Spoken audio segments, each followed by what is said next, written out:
Salut tout le monde, c'est Gabriel. Aujourd'hui, je voulais vous parler de la conscience, des états de conscience, les niveaux de conscience. On vit à une époque où est-ce que je pense que généralement là, la société et la conscience s'élève dans la société. Les gens, on revient de plus en plus à la nature. Les humains en tant que tels, on a passé une phase du développement de la planète où est-ce qu'il était très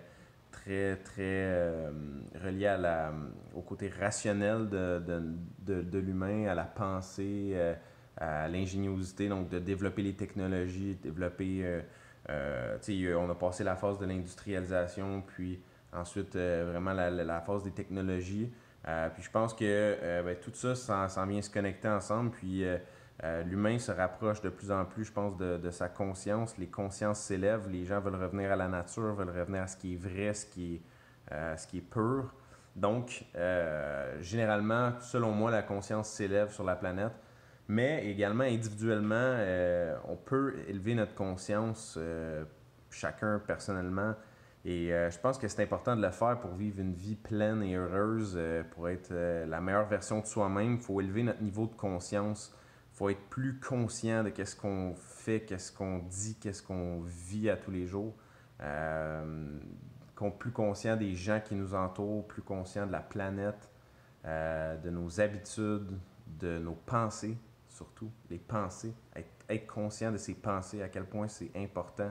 On peut pas, je pense, le souligner assez, à quel point c'est important d'être conscient de ses pensées.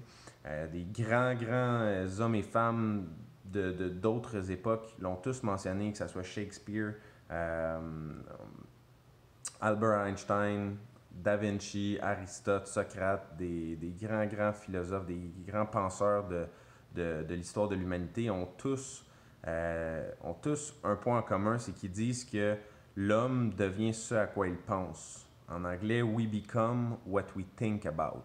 On devient ce à quoi on pense. Donc, qu'est-ce que ça veut dire ça?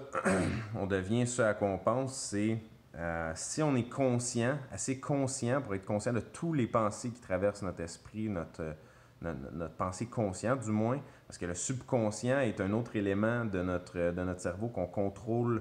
On a une influence dessus, mais on ne le contrôle pas nécessairement consciemment. Donc, on a des pensées inconscientes dans notre subconscient, on a des pensées conscientes dans notre conscient. Donc, les pensées qu'on est conscient d'avoir, c'est important de les contrôler et de les orienter vers où est-ce qu'on veut aller dans notre vie. Donc, il y a, selon David Hawkins, qui est un auteur qui a écrit des livres sur la conscience, qui a étudié les niveaux de conscience différents, selon plusieurs experts, en fait, il y aurait 7 niveaux de conscience. La plupart des gens sur la planète vivent dans les premiers 2 du niveau 1 à 3 en termes de conscience. Il y a des gens qui élèvent leur conscience plus haut. Donc, puis 7 étant comme un gars comme le Dalai Lama ou des gens qui ont médité toute leur vie puis qui sont très éveillés, sont très conscients, tu les vois puis ces gens-là sont tout le temps heureux, là, tu sais pas pourquoi, tu te dis, voyons, il me semble méditer 10 heures par jour, ça n'a pas l'air si le fun que ça, mais le gars pourtant il sourit au bout, il est tout le temps bien heureux. Euh, donc c'est ça, mais il y a des niveaux de conscience différents.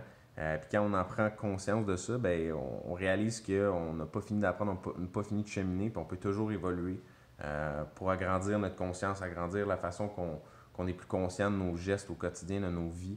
Puis après ça, pour pouvoir décider réellement qu'est-ce qu'on veut dans nos vies, puis contrôler un petit peu mieux notre vie. En fait, on a tous le contrôle sur notre vie. Des fois, on a l'impression que non. Des fois, on a l'impression qu'il y a des circonstances dans la vie qui nous arrivent puis qui font en sorte que ça nous déraille de nos objectifs ou de nos rêves.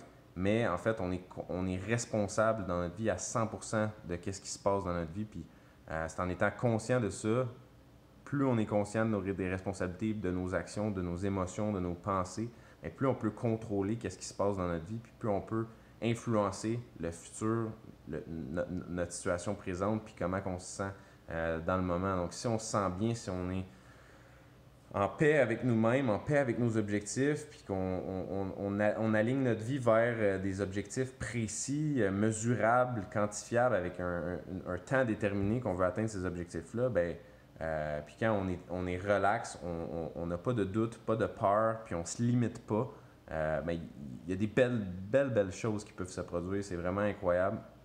Personnellement, je me suis lancé dans un nouveau projet dans l'immobilier, puis on a atteint tous nos objectifs depuis les dernières semaines, les derniers mois.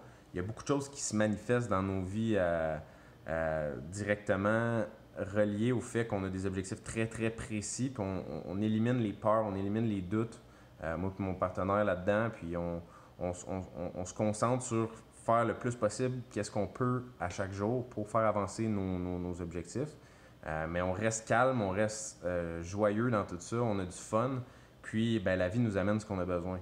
Fait que, bref, sur ça, j'espère que vous avez vous avez aimé la vidéo sur la conscience. Écrivez-moi vos questions, commentaires en bas si vous avez des idées, quoi que ce soit, ça vous a fait réfléchir à quelque chose, vous pensez que j'ai pas raison avec ça, avec les niveaux de conscience, vous pensez que... Peu importe, écrivez-moi qu'est-ce que vous pensez, puis on va jaser ensemble, partager des bonnes idées. Salut tout le monde!